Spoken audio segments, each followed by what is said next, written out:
Have you ever seen a kid so good at basketball that the whole world couldn't stop watching him? That kid was Julian Newman. At just 11 years old, he was breaking ankles, hitting crazy deep shots, and going viral online. People thought he was the next big thing in basketball. He was on ESPN, showing off at NBA games, and all over YouTube. Everyone was talking about it. But now, years later, he's not in the NBA. In fact, he's not even close. So what went wrong? Was it the hype?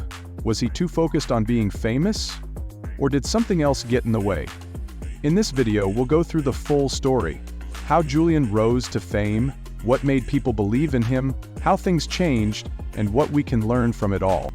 If you like stories about sports, success, and real-life lessons, make sure to like this video, subscribe to the channel, and hit the bell so you never miss what's coming next. Do you remember those old basketball videos that went viral online? A small kid crossing up defenders, hitting long three-pointers, and acting like he was already in the NBA? That kid was Julian Newman. He was just 11 years old, but he was already getting attention from big names like ESPN, Ball is Life, and even performing at NBA halftime shows. Julian wasn't just a good player, he became an internet star. People thought he would be the next big thing in basketball. But now, many years later, he's not even close to the NBA. So what really happened to Julian Newman? Where did it all go wrong? Let's find out. Julian grew up in a family that loved basketball. His father, Jamie Newman, wasn't a pro player, but he had a big love for the game. For Jamie, basketball wasn't just a hobby, it was a way of life. He started coaching Julian when he was just a little kid, and from the start, Jamie pushed him hard. Julian wasn't playing just for fun. Every day, he had to make 100 free throws, 200 floaters, and 200 jump shots. Most kids his age were playing outside, but Julian was training like a pro. For their family, basketball was more than a sport, it was everything. By the time Julian was 9, people in Florida were already talking about his skills. At 11, he went viral. He was just a 5th grader playing varsity basketball and beating older kids. He dribbled past defenders, hit deep shots, and played with confidence. In his first games, he averaged 12.4 points, 11 assists, and 4.3 steals. His team, coached by his dad, went 21-6. Julian wasn't just good with numbers, he had style. Even though he was only 4'5", he played with the confidence of someone much bigger. His quick dribbles, bold moves, and deep shots made everyone notice him. In middle school, he once scored 91 points in a single game. His videos were everywhere. One clip, where he dropped 52 points on another top player, got over 13 million views. Big media started talking about Julian. From Sports Illustrated to Good Morning America, everyone was interested. He even got to perform during an NBA halftime show. By the time he was in 7th grade, he had scored over 1,000 varsity points and was averaging 20 points and 10 assists per game. By 8th grade, people in the basketball world knew his name. But soon things started to change. When Julian got to high school, he kept putting up big numbers. He scored over 6,200 points, breaking records in Florida. He also made the most three-pointers and had tons of assists. On paper, it looked like he was a star. But the people who mattered, college scouts, weren't impressed. Big schools didn't show interest, and recruiting websites didn't even rank him high. The excitement around him started to fade, and people began to wonder, was the hype real? Julian's dad wanted him to shine, so he built a new basketball team just for him. Prodigy Prep.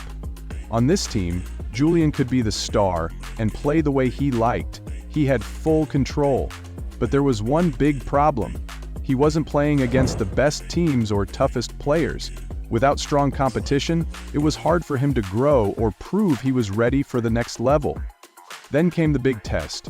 Julian played against LaMelo Ball, another internet star. But LaMelo was different. He had been playing pro basketball overseas and looked sharp and strong.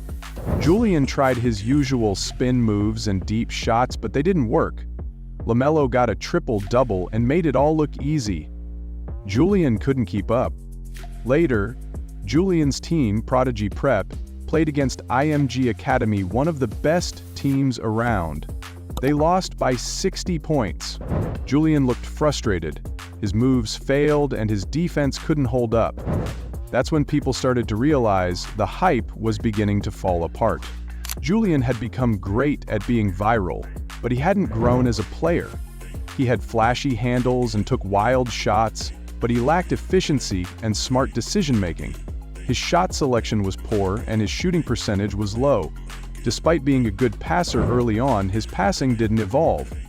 His assists came from a system built around him, not from breaking down defenses. Julian's size was another issue. He stood around 5'5" to 5's even. While short players like Nate Robinson and Isaiah Thomas have made it, they had elite athleticism. Julian wasn't fast enough, didn't jump high, and couldn't finish through contact. His handles were flashy, but they didn't create space. Julian's jump shot also held him back. He had a low release point starting from his chest, easy to block and difficult to use against real defenders. His form never changed, and that made things worse as he got older.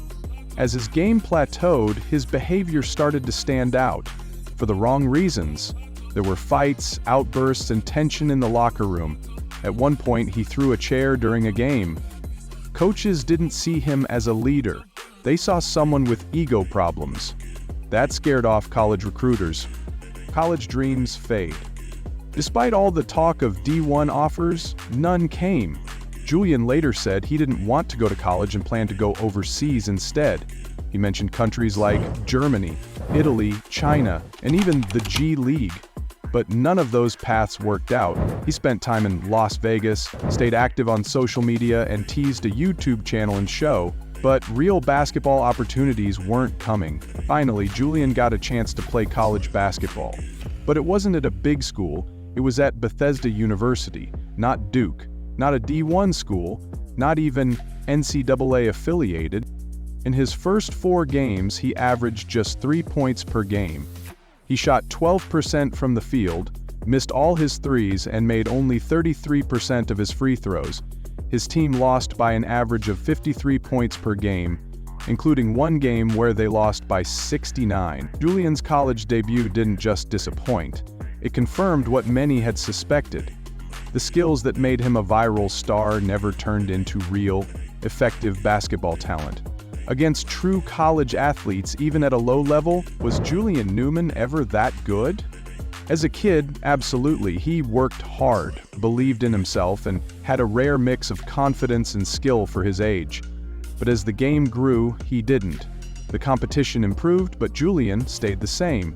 He focused more on performance than improvement. Julian Newman's story is a reminder that early fame doesn't guarantee success. Development, humility, and growth matter more than viral videos. He had talent, fans, and a story, but not the next step. Julian Newman was a big moment in the basketball world. His amazing highlights, strong confidence, and love for the game made him stand out.